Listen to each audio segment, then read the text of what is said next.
Hello everyone, so today I'm going to teach you on how to use AutoClicker on your Android.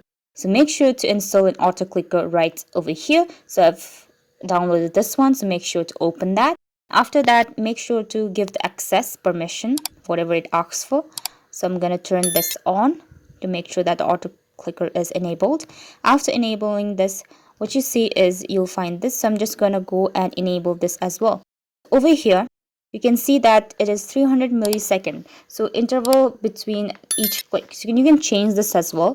For now, I'm just gonna add this. So I'm gonna save this. So I'm gonna use it in any application. So let me go to my phone call. So I want to click this number 2 over and over again. So I'm just gonna go and click on play. So you can see that 2 has been clicked many times. So I'm gonna pause this and click on 8.